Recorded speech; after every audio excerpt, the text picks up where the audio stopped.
a donc, le grand plaisir d'accueillir aujourd'hui pour, la conférence du dernier mardi du mois, le docteur Macha Tétart, donc, qui est pneumologue au CHU de Lille et infectiologue au centre hospitalier de Tourcoing, sur les syndromes aspergillaires dans le contexte de la mucoviscidose et l'effet des modulateurs. Il faut savoir quand même que pour, en partie une partie du travail que Macha va présenter, elle a reçu un prix aux dernières journées, du Greppi. Alors juste quelques mots sur, la FHU Respire, hein. Comme vous le savez, donc c'est une fédération dont les objectifs sont de renforcer les relations hôpital-université, unité de recherche, donc dans l'interrégion Nord-Ouest, c'est-à-dire Hauts-de-France, Normandie, pour stimuler la recherche médicale dans le thème de la santé respiratoire. Et notre objectif, c'est d'améliorer la santé respiratoire par une approche intégrée, prenant en compte les caractéristiques de l'hôte dès l'enfance et jusque voilà, aux sujets très âgés, l'environnement, les pathogènes et leurs interactions au niveau pulmonaire. Donc on est, assez nombreux, hein, dans cette FHU. Je ne vais pas rentrer dans le détail, de tous les partenaires. Et donc les conférences, du dernier mardi du mois ont vraiment pour objectif de faire connaître la FHU Respire. Les sujets abordent plein de choses différentes. L'objectif étant de faire connaître à tous les différentes facettes, finalement, de la santé respiratoire. Certaines sont orientées donc grand public, d'autres sont plus, orientées, professionnels de santé, comme celle d'aujourd'hui. Et donc, je vous rappelle, hein, c'est chaque dernier mardi du mois de 13 à 14 heures.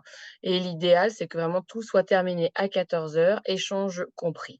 Et on diffuse l'événement auprès des 4 CHU des SUS-universités. Et bien sûr, il y a possibilité, si on peut pas se connecter, de revoir à distance cette conférence du dernier mardi du mois. Sachant en plus que là, nous sommes en pleine vacances scolaires de notre zone. Donc, je vous rappelle que le planning se remplit tranquillement, pour les prochains mardis du mois, hein, avec, vous voyez après donc, Macha en mars, on aura le docteur Lucile Regard, le docteur Damien Basile en avril, le docteur Romain Copé en mai et le docteur Élodie Blanchard en juin, avant la pause estivale. Et je vais donc arrêter mon partage et laisser donc, Macha partager et heu et l'écouter. Bah, Macha, encore un très, très grand merci d'avoir accepté notre invitation et on va avoir tout le plaisir à t'écouter. Il faut que tu mettes en diaporama.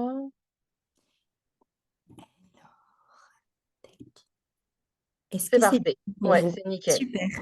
Eh ben, Merci. merci à vous, de me donner l'opportunité de vous présenter, un petit échantillon de ce qu'on pourrait dire sur les syndromes aspergillaires dans le contexte de mucoviscidose et la grande question de l'effet des modulateurs qui est vraiment une question, d'actualité. Alors, ça ne switch pas, c'est bon. Bon, évidemment, j'ai quelques conflits d'intérêts, en particulier pour les financements de congrès européens de mucoviscidose. Et j'ai choisi de vous présenter, cette thématique en faisant d'abord un rappel sur le spectre des pathologies aspergillaires qu'on pouvait rencontrer et plus spécifiquement chez les personnes vivant avec la mucoviscidose, de faire un focus sur, l'histoire des modulateurs du CFTR. Ça me paraît, indispensable pour, comprendre quelles sont les problématiques qu'on se pose actuellement. Juste un petit rappel sur les interactions entre modulateurs du CFTR et les traitements azolés. Vous discutez un petit peu des hypothèses, des impacts des modulateurs sur les pathologies aspergillaires et vous présentez la première étude qui a été publiée, sur le sujet, en vie réelle. Et puis, vous, rapportez notre expérience, locale grâce à la thèse, de Laura Liflan qu'elle va soutenir, dans 15 jours. Alors, vous le savez tous, l'aspergillus, on en a partout, ça vit de manière saprophyte et c'est fréquemment isolé dans les sols, dans la végétation en décomposition. On inhale tous entre 500 et 5000 spores fongiques par jour. C'est évidemment énorme, mais lorsqu'on est un hôte sain, les conidies, donc c'est-à-dire les spores qui vont assurer la multiplication asexuée qui est représentée en bleu clair sur ce schéma, ils vont être éliminés par les défenses immunitaires innées et notamment la clairance mucociliaire et la phagocytose. Et là, évidemment, déjà, on commence à toucher du doigt la problématique chez la personne qui vit avec la mucoviscidose, chez qui la barrière physique de clairance mucociliaire va être altérée, et on va le voir juste après, mais chez qui la phagocytose va également être altérée. Donc, habituellement, on peut s'en défendre avant que ça provoque une maladie, mais toutefois, si ce processus ne peut pas aboutir, parce qu'il y a une immunodépression locale ou générale, bah, les conidis vont subir plein de séries de changements morphologiques avec des croissances, former des ifs, ce qu'on voit sur la germination, et du coup, envahir les tissus et provoquer des maladies. Ce qui est assez, «amusant» entre guillemets, c'est que les spores vont se déposer sur la muqueuse des voies respiratoires et du coup, elles-mêmes provoquer l'échec de la clairance mucociliaire et donc c'est vraiment un phénomène qui s'entretient et du coup, ça explique quand il y a des grosses inhalations avec des inoculums très importants que probablement ça développe plus de pathologies parce que l'aspergillus en lui-même va altérer, les réponses de l'hôte. Alors, il y a plein de manières de présenter, les différents spectres de pathologies aspergillaires qu'on peut rencontrer. Bon, vous allez voir que c'est très, très souvent, l'œuvre de Denning qui est, anglais et l'œuvre de Argawal qui sont vraiment les 2 gros publicateurs, sur ce domaine. Et une manière, assez simple de présenter, le spectre aspergillaire, c'est, ce schéma qui permet avant tout de rappeler qu'il y a 2 grandes formes. Quand on se met à l'extrême droite, je ne sais pas si vous voyez ma souris, mais je quand on se met en tout cas à l'extrême droite, c'est les manifestations, d'hypersensibilité et c'est habituellement des terrains qui ont une hyperactivité immunitaire, donc asthme, mucoviscidose. Et donc là, on va voir la BPA, l'asthme sévère avec la sensibilisation aspergillaire. Au milieu, vous voyez qu'il y a un espèce de grand fourre-tout dont on va beaucoup discuter, appeler, qui se rencontre généralement en cas d'immunodépression locale, c'est-à-dire des dommages pulmonaires. Et donc, dans cette case, il y a plein de choses qu'on appelle aspergillose pulmonaire chronique, qui vont de la bronchite à l'aspergillome, en passant par des formes plus compliquées d'aspergillose pulmonaire cavitaire, soit fibrosante, soit voire même nécrosante.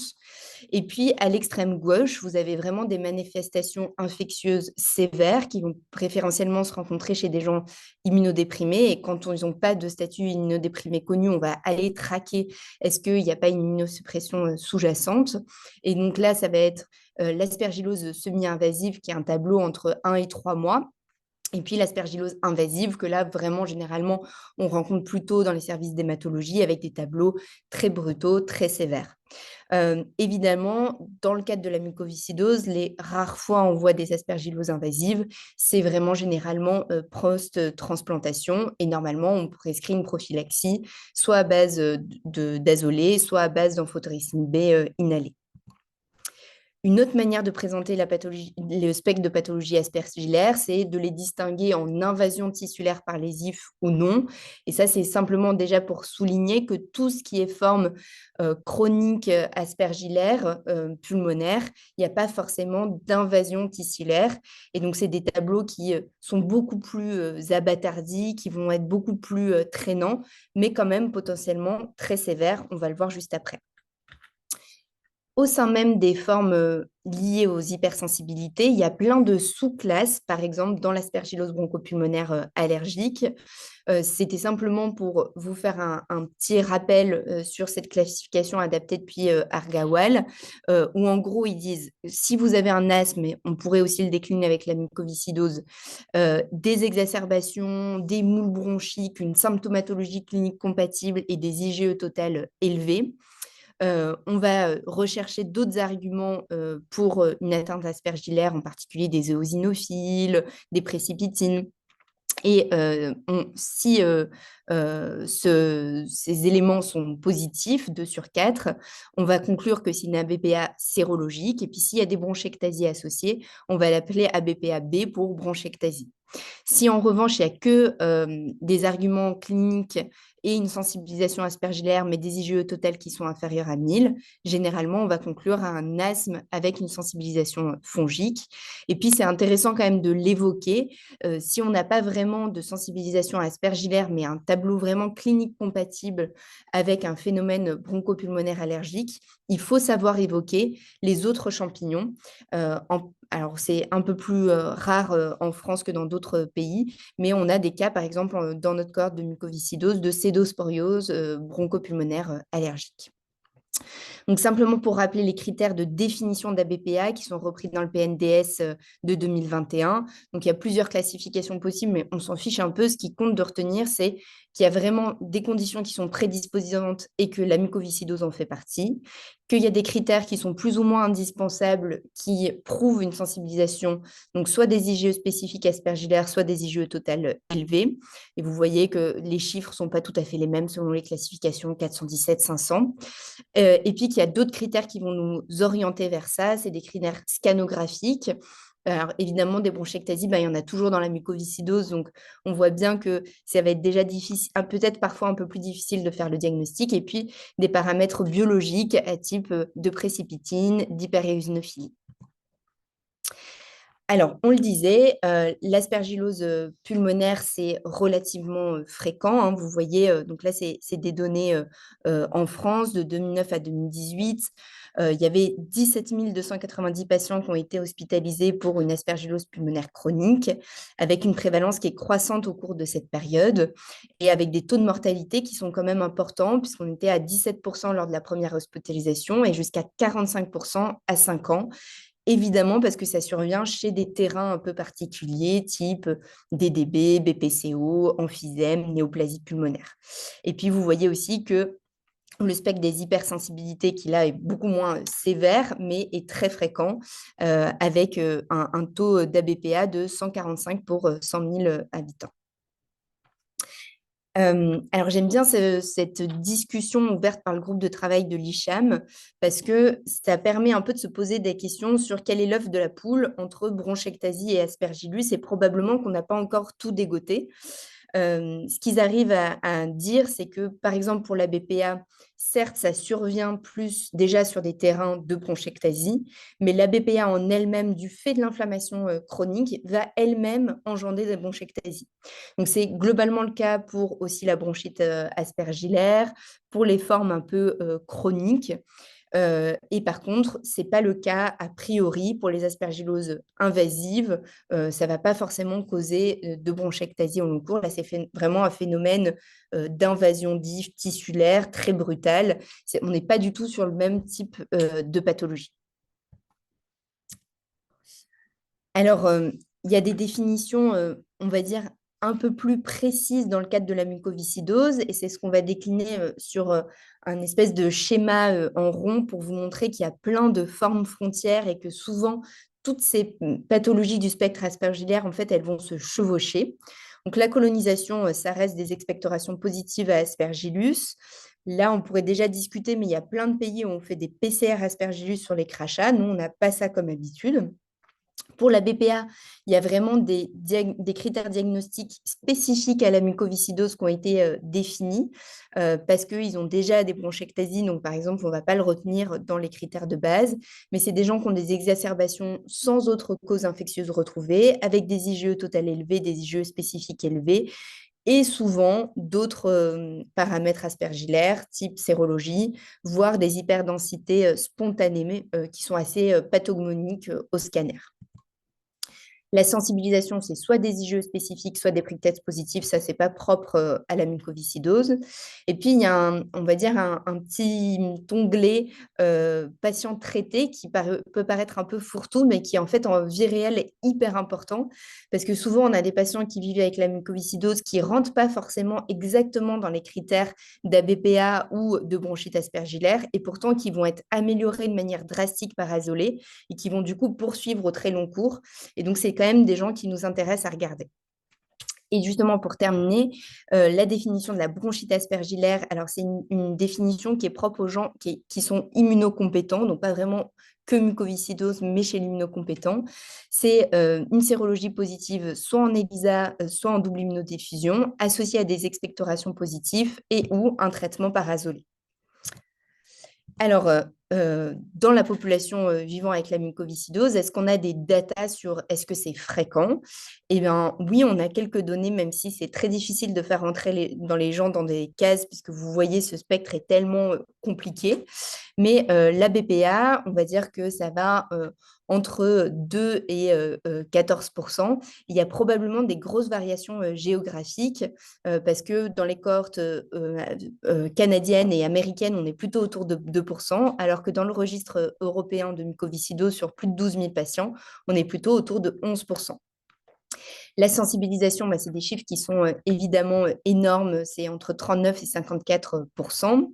Les patients traités, ben, c'est très difficile de les quantifier dans la revue de littérature, mais il y a vraiment cette donnée qui est recueillie à l'échelle du registre français de la mucoviscidose et en 2022, on était à 2,7% de personnes traitées par azolée. Les bronchites aspergillaires, on a déjà dit, c'est difficile à définir, donc c'est difficile d'être sûr de nos chiffres, mais par exemple, sur ce registre allemand, on était à 32%. Et la colonisation, alors on va revenir dessus, mais tout dépend de la qualité de vos crachats, et on va dire entre 12 et 56%, et donc on voit bien qu'on a des chiffres qui font un peu des grands écarts. Alors, l'impact de l'aspergillus chez les personnes vivant avec la mucoviscidose, c'est un sujet qui a suscité beaucoup, beaucoup de publications, mais qui finalement a abouti à pas vraiment de définition claire. On a des cohortes, par exemple, qui ont essayé de scinder sur 250 patients en 3 groupes, ABPA, sensibilisation, colonisation, et on a regardé dans le temps, est-ce qu'ils s'altéraient plus? Et globalement, ce qu'on voyait, c'est que dès qu'on avait soit une sensibilisation, soit même juste un portage d'aspergillus, on déclinait plus vite notre VEMS et on avait plus d'exacerbations infectieuses. Mais toute la question là aussi, c'est quel est l'œuf de la poule? Est-ce que c'est des patients qui sont plus sévères et du coup, ils ont une sensibilisation, une colonisation aspergillaire, ou est-ce que c'est vraiment l'aspergillus en lui-même qui va occasionner cette dégradation? Il y a par exemple une cohorte pédiatrique de 99 à 2006 canadienne qui a regardé sur 235 patients. Et ceux qui avaient de l'aspergillus dans leur crachat se dégradaient beaucoup plus. Mais quand on ajustait au VMS de base, bah, finalement, il n'y avait pas de différence sur le déclin. À l'inverse, la cohorte suédoise, qui est vraiment une grosse référence en mucoviscidose, de 2014 à 2018, sur 437 patients, ils avaient quand même 15% de colonisés à aspergillus. Et là, ils avaient vraiment des chiffres importants d'élévation des IgE, d'élévation des éosinophiles, et pourtant, pas plus d'exacerbation, pas plus de déclin de VMS. Donc, finalement, le simple fait d'être colonisé, on ne sait pas trop. Est-ce que ça augmente vraiment les exacerbations? Est-ce que ça aggrave vraiment le déclin? Ce n'est pas si tranché que ça dans la littérature. Ce qui est sûr, c'est qu'à l'échelle in vitro, il y a des sécrétions plus importantes de médiateurs pro-inflammatoires, de dérivés réactifs de l'oxygène, que ça va augmenter l'apoptose de l'épithélium au contact du champignon, et donc que ça crée de l'inflammation locale et que ça dégrade probablement les bronchectasies. Ça, c'est vraiment la littérature va dans le même sens. Dernière chose qui va vraiment dans le même sens, c'est à partir du moment où vous avez des critères vraiment définitifs d'ABPA, il y a un déclin fonctionnel plus rapide, et ça, on le voit que ce soit dans les papiers de pédiatrie ou d'adultes. Alors, non seulement on n'est pas trop d'accord sur les définitions, c'est pas facile de caser les gens dans des classes, et en plus, la prise en charge, elle n'est pas homogène. Il y a une seule étude randomisée qui est canadienne et qui a été faite sur des gens qui vivaient avec la mucoviscidose et qui étaient simplement colonisés de manière chronique. C'est une étude qui est hyper discutable sur le plan méthodologique parce qu'il n'y avait que 35 patients, un bras randomisé itraconazole, un bras placebo. En fait, dans le bras itraconazole, plus de la moitié était sous-dosée. Et certes, il disait qu'il n'y avait pas de différence sur le recours aux antibio-IV dans les 24 semaines, mais ça paraît difficile de le conclure de manière définitive juste sur cette seule étude randomisée. Et puis sur les authentiques ABPA, bah, c'est assez amusant parce que là non plus, c'est pas si homogène que ça. Et d'ailleurs, les recommandations européennes sont quand même assez floues puisqu'ils vous disent vous pouvez traiter par corticoïdes plus ou moins des antifongiques. Ça laisse la place un peu à la liberté. Et puis les recommandations américaines, elles disent que vraiment elles sont de faible niveau de preuve, mais par contre, ils se mouillent un peu plus en disant que on peut vraiment suggérer du traitement d'itraconazole, sous-entendu en première intention, pour essayer de limiter l'exposition aux corticoïdes. Donc, généralement, ce qu'on fait, en fait, c'est quand même le même schéma thérapeutique que dans l'asthme, à 0,5 mg kilo, puis une décroissance progressive. Et s'ils sont améliorés de manière drastique, on se dit que c'était vraiment un phénomène lié à l'aspergillus et on leur propose secondairement de l'itraconazole. Donc, je vous avais promis un petit point sur l'histoire des modulateurs du CFTR, qui est quand même une histoire un peu incroyable, qui commence en 2012 par l'ivacaftor, qui est un potentiateur. Ça veut dire que ça améliore seulement le transport de l'ion à travers les canaux CFTR qui sont positionnés à la membrane. Et donc, ça va corriger que des problèmes qui sont liés à des mutations gating, qui sont les mutations de classe 3. C'est vraiment le problème d'ouverture du canal. Et ça concernait que 5% de la population qui vivait avec la mucoviscidose. Donc, c'est des tout petits effectifs parce qu'il y avait peu de personnes qui étaient concernées. Mais c'était une vraie révolution déjà à l'époque. Parce que pour la première fois, on avait un médicament qui se donnait en comprimé une fois le matin et le soir et qui améliorait le VMS, diminuait de manière drastique les exacerbations et du coup, qui a ouvert la recherche. Et puis en 2016, il y a l'arrivée de l'Orkambi, qui est une association donc ivacaftor plus lumacaftor, le lumacaftor étant un correcteur. Donc cette fois, ça va accompagner le transport intracellulaire et la maturation des protéines. Or, les mutations de classe 2, c'est celles qui sont plus fréquentes avec la delta F508. C'est des anomalies de repliement de la protéine et de la circulation intracellulaire. Et donc là, on va concerner beaucoup plus de personnes. C'était initialement que les homozygotes delta F508. Et donc, c'était 40% des personnes qui vivaient avec la mucoviscidose. Et là, on avait un énorme New England sur plus de 1100 patients avec une amélioration de 4% du VMS et de 39% des exacerbations. Donc, hyper prometteur. Et puis le petit dernier accessible sur le marché pour le moment, parce que sinon il y a plein d'autres modulateurs qui sont en cours de recherche, c'est le Calideco, donc Kaftrio-Calideco, une association en trithérapie, Elexacaftor, Tezacaftor, Ivacaftor, donc 2 correcteurs et un potentiateur. Et cette fois-ci, c'est une seule mutation delta F508 qui est nécessaire. Et donc, cette fois-ci, c'est plus de 80% de la population qui vit avec une mucoviscidose qui est concernée. Et donc là, on voit bien qu'on élargit beaucoup plus la population cible. Là aussi, un gros New England sur plus de 400 patients, une amélioration du VMS de quasiment 14 points en pourcentage de la théorique, avec beaucoup moins d'exacerbations infectieuses, une amélioration incroyable des scores de qualité de vie. Et grâce à tous ces progrès, sur le registre de la mucoviscidose paru en 2023 sur les données de 2022, on avait 51% de la cohorte française qui était sous ETI, donc Elexacaftor, Tezacaftor, Ivacaftor. Par souci de facilité, je dirais ETI appris par la suite de la présentation, 7% sous Orkambi et seulement 2% sous Ivacaftor.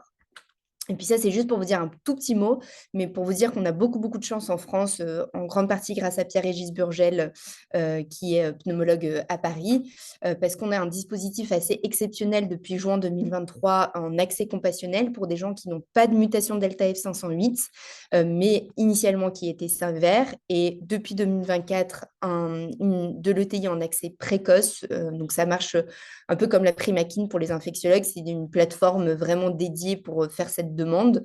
Et donc, c'est pour des gens qui n'ont pas de mutation delta F508, mais qui ont une mutation qui est déjà approuvée par la FDA. Et ce qui est assez intéressant, c'est que dans le papier de Pierre-Régis Burgel dans l'ERJ, on voit qu'il y a plus de 54% des patients qui répondent alors qu'ils n'ont pas de delta F508 et qu'il y a même des gens qui répondent alors qu'ils n'avaient pas de mutation FDA approved. Donc, tout ça est extrêmement prometteur. Il y a quand même des petites problématiques qui se posent sous modulateur et en particulier les interactions médicamenteuses. Les modulateurs du CFTR sont métabolisés par le cytochrome P3A4 et 3A5 et sont des substrats de la PGP et donc vont induire une diminution de la concentration des antifongiques. À l'inverse, les azolés sont des inhibiteurs puissants du cytochrome P3A4 et donc vont induire une majoration de la concentration des modulateurs. Donc, tout ça est dosable, tout ça est modifiable, mais c'est quand même très difficile à manager. On arrive à plus de 75% d'antifongiques sous-dosés et avec des schémas compliqués de prise des modulateurs un jour sur 3. Pour revenir sur les hypothèses un peu de l'impact des modulateurs du CFTR sur l'Aspergillus, les premières données, elles ont été publiées grâce à l'ivacaftor qui était disponible dès 2012. Et déjà, on avait des petits signaux pour nous dire que peut-être il y avait une action sur l'Aspergillus parce que sous ivacaftor, on réduisait le nombre d'expectorations positives à Aspergillus. Le problème, et ça va être un vrai souci dans la recherche de manière générale en mucoviscidose, c'est qui dit amélioration en mucoviscidose dit moins d'expectoration. Et si on a moins de matériel à travailler, forcément, peut-être que c'est juste qu'on ne le met pas en évidence et pour autant, peut-être qu'il y a des prélèvements, que si on faisait des prélèvements plus profonds, on le mettrait quand même en évidence. En tout cas, c'est assez séduisant de se dire qu'in vitro, il y a quand même beaucoup de données pour se dire que la diminution qui est induite par les modulateurs du CFTR sur la sécrétion des dérivés réactifs de l'oxygène, ça a peut-être un effet fongicide et ça diminue en tout cas chez les souris porteuses d'ABPA les IgE totales. Et puis, intellectuellement, ça paraît assez séduisant de se dire que si on améliore la clairance mucociliaire et si on améliore la phagocytose grâce au modulateur du CFTR, probablement qu'on va améliorer les pathologies aspergillaires. Et c'est déjà montré, par exemple, sous ivacaftor, qu'on réduit également le portage de Pseudomonas aeruginosa mucoïde. Sur les PNN, on se pose plein de questions. Est-ce que le dysfonctionnement des PNN, il vient vraiment directement de l'anomalie génétique ou est-ce qu'il est secondaire à l'inflammation? Probablement qu'il y a une part, en tout cas, qui est secondaire à l'inflammation. Et du coup, si on corrige ces phénomènes liés à l'inflammation, peut-être qu'on va majorer la dégranulation et du coup la destruction bactérienne et ou fongique grâce à une meilleure réponse immunitaire. Alors ça, c'est la première étude française publiée sur le sujet en pratique clinique. C'est une étude menée à Tours, monocentrique, rétrospective, et qui s'intéresse vraiment que aux paramètres aspergillaires biologiques, mais qui ont le mérite du coup d'être assez spécifiques. C'est des enfants et des adultes mélangés, et ils ont regardé sur 2 ans avant à 1 an après la mise sous Zesacaftor, Tezacaftor, Ivacaftor, est-ce que ça a changé quelque chose? La réponse est clairement oui. Il y a une nette régression des cultures positives, mais attention à prendre avec des pincettes parce que les patients expectorent beaucoup moins, donc on a beaucoup, beaucoup moins d'analyses de crachat de bonne qualité. Une nette régression des... Donc, le A, c'est les régressions des cultures. Le B, c'est les arcs, les LISA qui, lui, n'est pas significatif.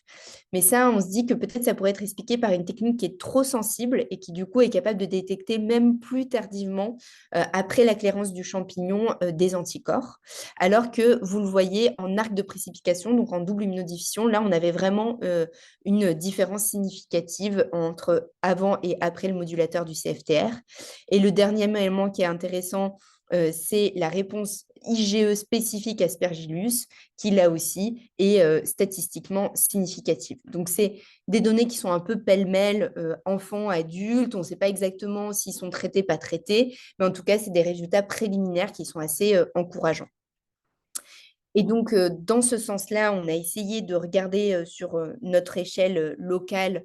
Donc, nous, on est un peu un institut particulier parce qu'on est un CRCM strictement adulte, mais ce qui a le mérite du coup d'homogénéiser un petit peu notre population. Donc, c'est une étude modeste, rétrospective, monocentrique. On a essayé de faire une évaluation jugée par 2 évaluateurs indépendants. Et on a comparé de l'année précédente la mise sous modulateur sous ETI versus 1 an après à leur bilan de réévaluation.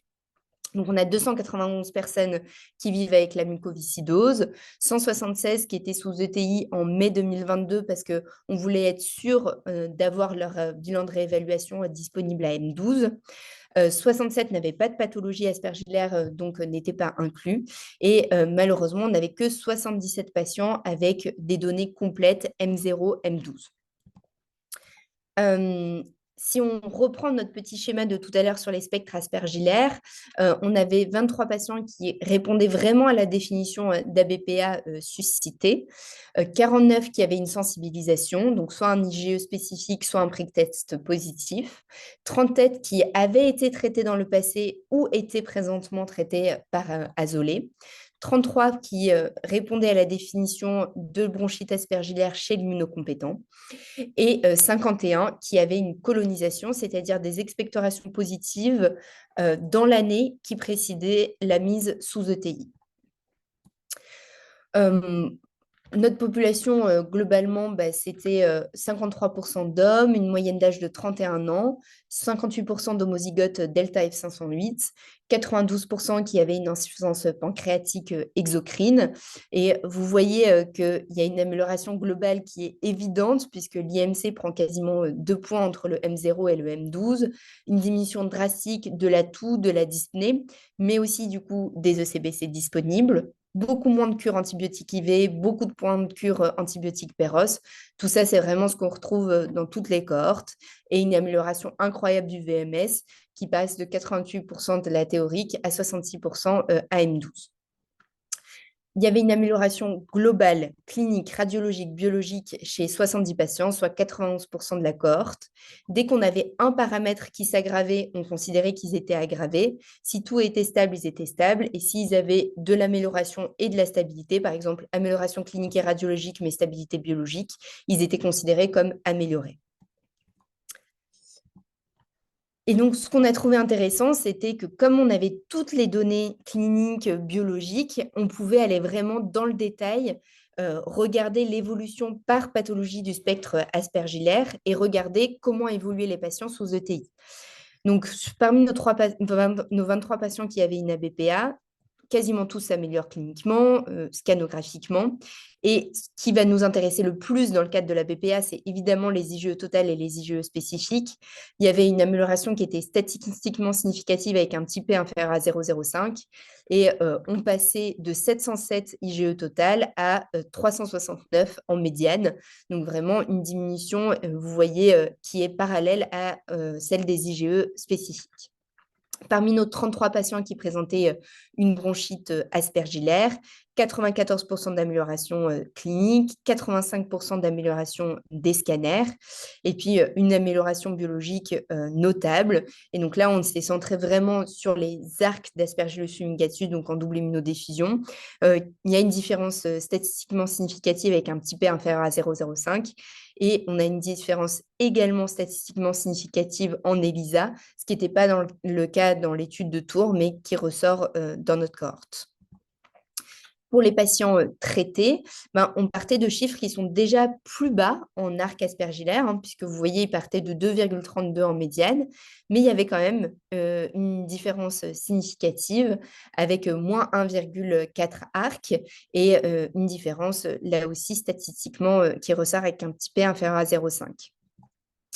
Je tiens à souligner que parmi les 15 patients qui étaient sous traitement antifongique à M0, aucun n'en avait à M12. En fait, très souvent, au moment de l'introduction du Kaftrio-Calideco, on discute en réunion de concertation pluridisciplinaire.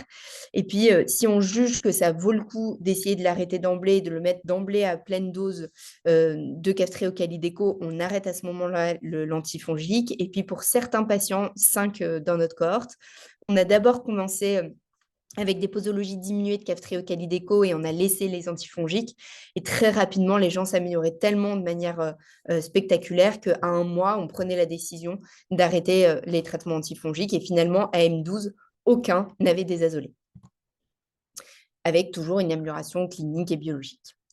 Ça, c'est un schéma qui est très intéressant parce que ça permet de regarder parmi les gens qui expectoraient. Donc, on avait 66 patients qui avaient des expectorations disponibles à M0, 51 avaient de l'Aspergillus fumigatus. Et même si on avait beaucoup moins d'expectorations disponibles à M12, puisque vous voyez, on n'avait que 29, mais il y avait seulement 4 qui avaient encore de l'Aspergillus dans les crachats. Parmi ceux qui n'avaient pas d'Aspergillus, aucun n'apparaît. Et parmi les 11 qui n'avaient pas d'expectoration disponible à M0, on avait seulement l'apparition d'une expectoration positive à Aspergillus fumigatus à M12. Parmi les patients qui sont simplement sensibilisés, on avait une amélioration notable des IgE spécifiques avec 50% des patients qui avaient une diminution des IgE d'au moins 2,5 kilo par litre. Là aussi, statistiquement significatif. Donc, évidemment, il y a une amélioration notable de nos patients sur tous les critères cliniques, biologiques, scanographiques. Pour la partie clinique et scanographique, il faut bien sûr être très modeste et se dire que c'est très difficile de distinguer qu'est-ce qui est lié à l'aspergillus de l'amélioration globale. Donc, quand les gens avaient des moules bronchiques et que ça disparaissait, bah là, c'est assez facile de se dire, OK, vraiment, leur atteinte à BPA, elle est améliorée. Mais dans la très grande majorité des cas, c'est des signes qui sont tellement aspécifiques que c'est difficile de faire la distinction. Il y avait une amélioration des paramètres aspergillaires biologiques importante, et là, c'est des critères qui sont vraiment spécifiques. On retrouvait cette amélioration de manière plus marquée pour les patients qui avaient une ABPA, une bronchite ou qui étaient colonisés. Et malgré l'arrêt de toutes les prescriptions d'azoulé, on note une amélioration clinique, biologique et scanographique. On a rencontré évidemment des difficultés, d'abord de classification, mais ça, c'est ce qu'on retrouve également dans les littératures. À titre d'exemple, il y avait 35 pays qui étaient interrogés avec 319 réponses.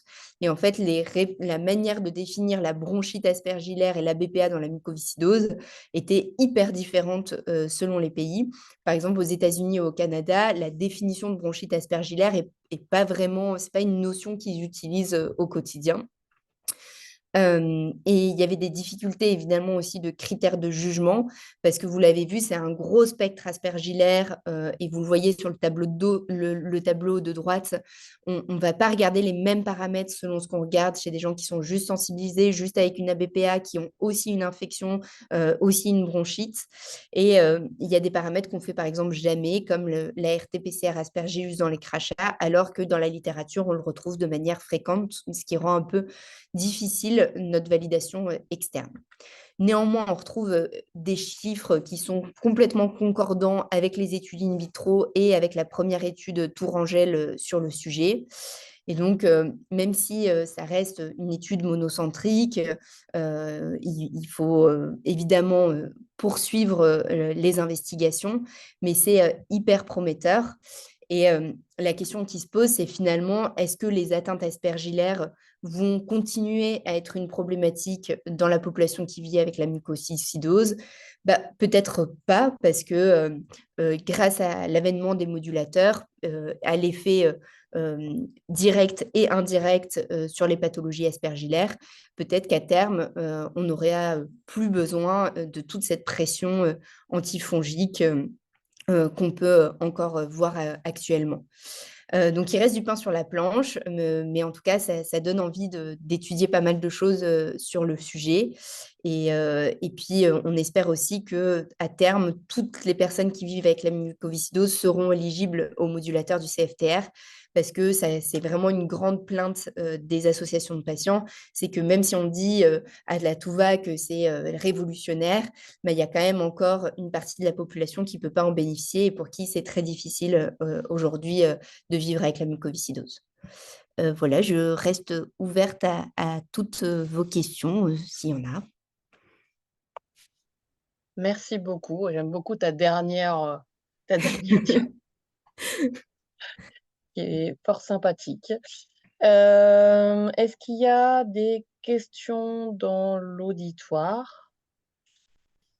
Alors d'abord, je voulais te remercier, te féliciter encore pour ce travail que tu diminues en disant que c'est un petit travail rétrospectif, mais c'est quand même un très beau travail. Et si, il y a besoin de patients supplémentaires pour augmenter, comment dire? La cohorte, nous on est prêt à te donner te Ben, donner entre guillemets «nos patients», puisqu'on fait des bilans aspergillaires, voilà, réguliers, et on recherche dans les crachats à chaque fois que le patient il passe à la consulte, on envoie toujours en myco.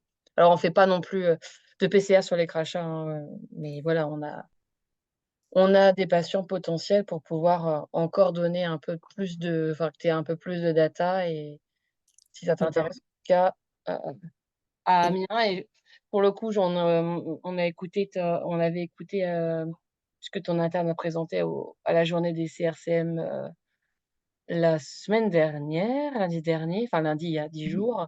Et en pédiatrie, c'est pareil, hein, ils ont les datas s'il y a besoin, donc on peut récupérer des patients, en tout cas cracheurs, mais de moins et de plus de 18 ans potentiels. ben, c'est noté. Merci beaucoup. Donc, est-ce qu'il y a des questions?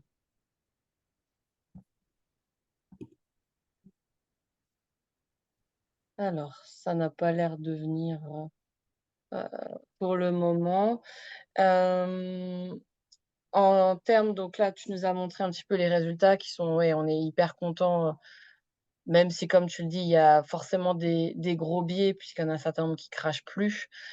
Hem, la question, et qui se pose et c'était, lors de justement toujours cette journée des CRCM, Laurence Delahousse qui avait fait une petite présentation et qui disait qu'en tout cas dans leur centre à Bordeaux, il y avait, ils retrouvaient pas beaucoup de fumigatus, mais ils voyaient apparaître beaucoup de flavus chez les patients mucos, en se disant que peut-être comme ils faisaient plus d'activités du fait des cafetons, parce qu'ils allaient beaucoup mieux, ils s'exposaient à plus d'aspergillus de l'environnement.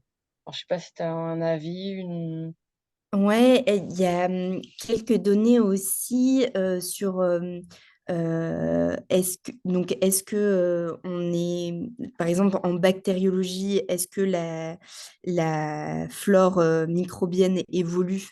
Et la mmh, réponse est probablement oui, avec, moins de pseudomonas, mais toujours, par exemple, des staphes, des hémophilus et d'autres, pathogènes un peu plus, communautaires.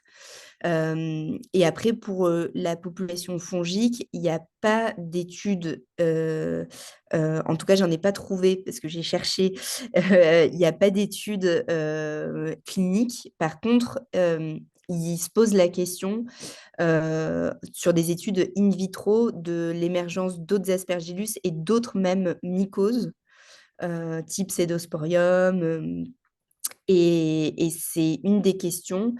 Après, moi, j'ai l'impression en pratique clinique que quand même, même si on retrouve d'autres choses, ça restera de la colonisation, simple et que, ils vont tellement s'améliorer, enfin vraiment moi j'y crois en tout cas, que même si on retrouve d'autres pathogènes, je suis pas sûre que ça deviendra une problématique, thérapeutique. Et d'acc et après, il y a une grosse variation aussi, géographique et du coup, il y avait une ouverture sur, une des discussions, sur les études in vitro en disant peut-être aussi qu'ils vont un peu dans le même esprit qu'ils font plus d'exercices, du coup, ils s'exposent plus, peut-être qu'ils vont plus voyager. On sait que, par exemple, en Inde, ils sont à seulement 33 d'Aspergillus fumigatus, alors que nous, on est à plus de 80. Bah, évidemment que s'ils voyagent dans des zones, avec des expositions, plus importantes à d'autres types d'Aspergillus, peut-être qu'on en retrouvera d'autres, également. ouais, après en sachant qu'en plus les formes, entre guillemets, «allergiques», hein, bien les guillemets, on a surtout des outils pour, voir la sensibilisation à fumigatus quand même beaucoup moins pour les autres aspergillus. Carrément, et on les fait pas en routine, donc Ouais, donc on passe peut-être à peut-être côté mmh, de tout à fait. ouais, il y a plein de choses à faire en tout cas.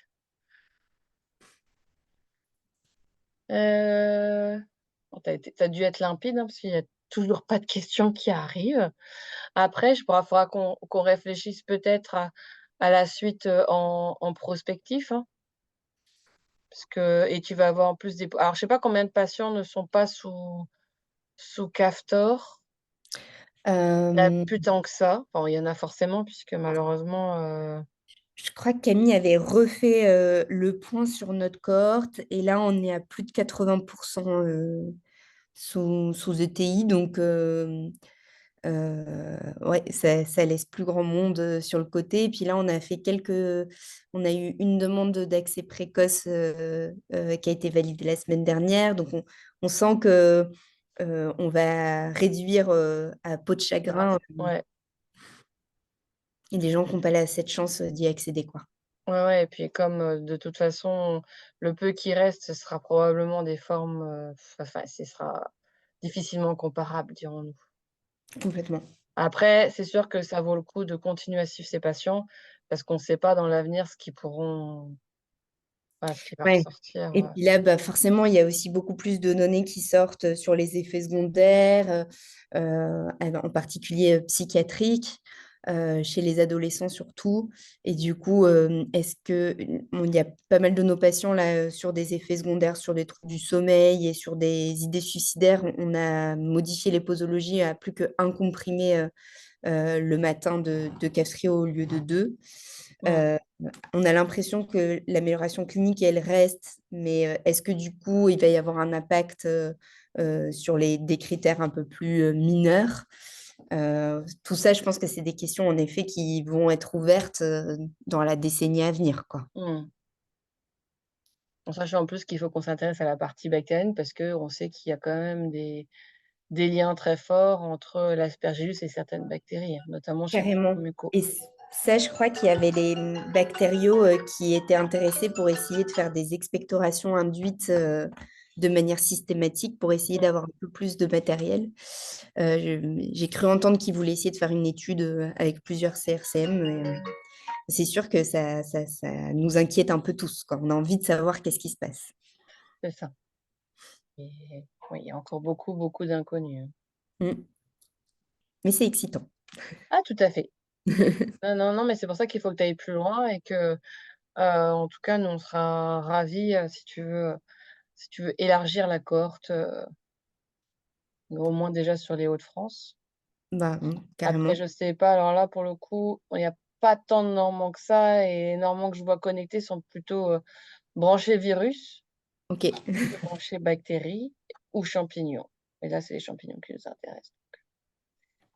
Mais bon, voilà, je pense qu'il y a peut-être éventuellement même, à voir, par rapport à nos collègues, normands. Mais en tout cas, voilà, au moins les collègues amiénois sont partants. Bah, merci beaucoup. Est-ce qu'il y a d'autres questions avant que je ne conclue? En sachant que tu auras peut-être des questions à rétro puisque, c'est enregistré Aucun souci. et que nous sommes en pleine période de vacances, scolaires. Oui, bah, oui, oui, mais aucun Mais problème. on a décidé de ne pas changer, quand il y avait des vacances scolaires, hormis qu'on a fait pas de dernier mardi du mois, en juillet, août et en décembre. Parce que sinon, si on change de mardi, ça devient, Ouais, trop ouais, compliqué. C'est beaucoup plus simple de rester sur le dernier mardi du et mois. comme c'est accessible en ligne après, Voilà et comme c'est accessible en ligne, bah, ça pose pas trop de soucis. Donc je vais te demander de départager pour que je oui, repartage. Alors à mon tour, je réessaye. Et 9 chances sur 10 que je sois encore dans le mauvais sens. C'est dans le bon sens ou pas? c'est bon. Donc ouais, c'est bon, toujours bon? Non, c'est ça. Je me doutais qu'en passant en ouais, Ouais, là, ça met en présentateur. voilà. Et c'est bon. Donc bah, d'abord je remercie, vraiment, Macha d'avoir gentiment participé donc à ce dernier mardi du mois et tu es bien sûr toujours, la bienvenue si tu veux écouter, poser des questions et cetera. On quittera la mucoviscidose pour rejoindre la BPCO lors de la prochaine, conférence du mois avec, le docteur, Lucile Regard qui nous parlera donc, des trajectoires dans la BPCO. Et donc ça sera le mardi 26 mars 2024 à 13 h. Et je vous remercie tous et je vous souhaite une bonne journée et encore un très, très, très grand merci, Macha, pour, ce magnifique, topo sur, Aspergillus, muco et Caftor. Merci beaucoup. Bonne Eh, journée à tous. bonne journée.